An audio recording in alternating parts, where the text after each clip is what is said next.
maybe Sam Howell is the best example because the Seahawks really like him. In terms of a deep stash, a guy that's not projected to play much this year at all, and going to play in the future. But I don't know. Would you consider Trey Lance a deep stash or Spencer Rattler? Those are probably the best options, and you're getting nothing from those guys this year at all. So, I think with the other positions, you might see at least a little production on the back end of the season, or if an injury happens. With these guys, you are waiting for injuries. So quarterback deep stash is a little tougher to me, Fitzy. I would rather have another Sam Darnold than Sam Howell. And the fact that teams keep showing interest in Sam Darnold, the fact that the Vikings kind of went out and anointed him as their bridge quarterback. They knew they were going to draft someone, but they also figured if they had to start a veteran and, for a month or so while the rookie learns the ropes a little bit, Sam Darnold was going to be okay and that he'd be a good backup. We saw something similar with the Panthers when they brought him in. So teams are still willing to give Sam Darnold a chance. I'd rather have Trey Lance than Sam Howell. Trey Lance has never really failed on the field, in games. Never really gotten a fair shake. Yeah. Yeah, and maybe the failure is that he was never able to beat out Brock Purdy and that he was never able to win over Kyle Shanahan. So, and it's possible, that he just does eventually get a chance somewhere and stinks. But Trey Lance does have that running ability that's always going to be attractive. We have seen Sam Howell go out onto the field and just stink out loud.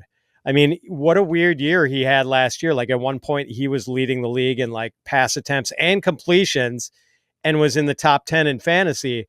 But by the end of the season, Boggs, he was struggling to complete half of his throws in these games. Beat up. He was beat to crap. I mean, he took so many sacks. He got hit so many times, and the defense didn't hold anything up. It was an unwinnable situation for Sam Howell, which is why I'm still in on him a little bit. But the dude has to learn to get rid of that football, not take the hit, right, or he's not going to last. So, like Justin Fields, Fitz, I love the guys that you brought up. Sack avoidance. Yes. And I love the guys that you brought up here specifically because it all goes to, if a quarterback is a former first-round pick that didn't work, he will get multiple shots, especially an early first-round pick. But that guy will get multiple shots, and he will hold value. Carson Wentz is still a backup quarterback in the NFL. And, he's still holding value in leagues. That's why, guys like the guys that you mentioned, Trey Lance, even down to Kenny Pickett is still getting a chance, right? These guys hold value in leagues. Sam Darnold has gotten many shots. So first round picks hold value in super flex leagues as well. Let's go to running backs. I picked 4 here. A couple of these guys we've talked about recently. Vidal, I know, is one of your absolute favorites.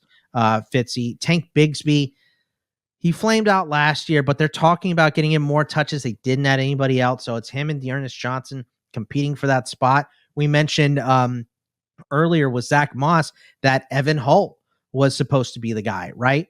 And Evan Hull is back coming off of his knee injury and could be the immediate backup to Jonathan Taylor this season.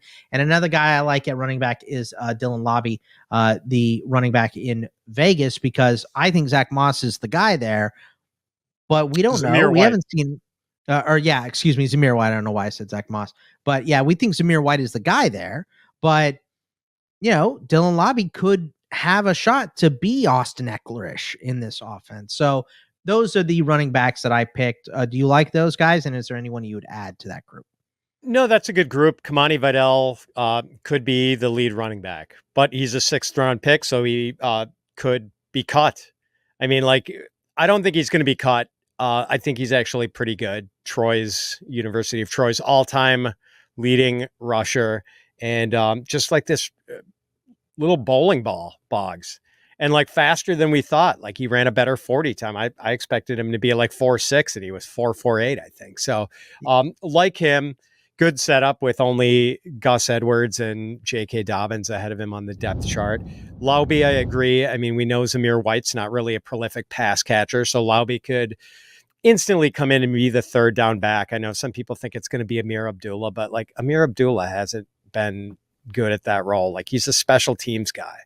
Yeah. So Bigsby, I don't know what to make. Like I almost feel like in case the way Doug Peterson seems hell-bent on getting that guy involved in the offense, I feel like I should go out and get at least, Tank Bigsby in at least one league. But, he hasn't shown us anything yet. And, I'm sorry, who was the other one, Boggs? I do like whoever. Evan Hull. Evan Hull. Yes, I do actually have Evan Hull on one or two dynasty teams. And look, Jonathan Taylor's not going to be playing on passing downs. He didn't even play on passing downs at Wisconsin, where they worked that guy into the ground. It was Daria Gumbawale as the passing down back at Wisconsin. So Evan Hull is probably the favorite to be the primary passing down back for the Colts. Definitely worth a stash if you have rosters of 28 players or more. I think it's worth having him around. For the wide receivers here, the 4 that I picked, and these guys all have an ECR below 60. So they're below your wide receiver 5 in a 12-man league. Troy Franklin was 61, so I put him on this list. Your boy Dontayvion Wicks is on here, coming in at ECR wide receiver 65. I love Javon Baker. He's at 68. And then all the way down at 82, a real deep stash. I put Jalen Hyatt in here because he just did not have any good quarterback play last season at all, and he didn't have anybody to work off of. Now he has Malik Neighbors. So I'm in on Hyatt. And look, we're talking about dart throws if you're in a standard, even a standard dynasty, these guys are flyers pretty late. So out of that group, Franklin, Wicks, Baker, Hyatt, not the deepest of stashes with the first 3. Hyatt's pretty deep, but who do you like out of that group if you're picking one to throw a dart on between Franklin, Wicks, and Baker? Well, both of the rookies are intriguing for sure, Boggs. But, let me ask you this, Boggs. Do you think Davante Adams is good at football? Yeah, I think he's pretty good at football. Yeah. Okay, because Matt LaFleur compares Dontayvion Wicks to Davante Adams, and that seems like pretty high praise to me. He has made that comparison. Could be. You don't think that maybe that's a touch hyperbolic? Just a little bit? It might be, but like that, the fact that Wicks' playing style makes LaFleur think of Davante Adams, like that's no small thing. And like he was really actually pretty good last year. So even though it's a crowded wide receiver picture in Green Bay, that's talent I think worth betting on, even if it's going to be hard to find ways to start him this year, but maybe that eventually clears up over time. That's kind of my issue with Hyatt. I don't know when I'm ever going to start him.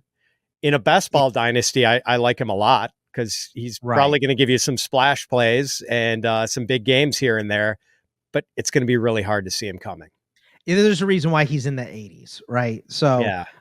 Not a surprise at all there. And then I picked 2 tight ends that are post tight end 24. The tight end is so deep. You don't really need to stash, but if you have the extra roster spots, I put Jelani Woods here, who's at ECR 29. He is coming off a major injury, but he's a big target that caught a lot of footballs in college, and I think that he could be pretty solid for the Colts, who didn't end up getting Brock Bowers, right, which was a big thing there. And then Luke Schoonmaker for the Cowboys is way down at ECR tight end number 39. I just think that there's a chance for him to develop into something. So both those tight ends are kind of late. There's a bunch to pick from. Do you like those guys? And is there another one that maybe you like, Fitzy? Yeah, I mean, I don't know what the ceiling is for Schoonmaker.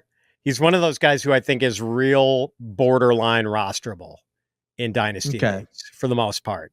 Boy, Jelani Woods just has physical tools to dream on. Big, fast, long arms. I mean, I'm intrigued for sure. I was kind of in on him last year and obviously disappointed. Didn't get a shot. Worth holding, I think. Worth stashing. Yeah.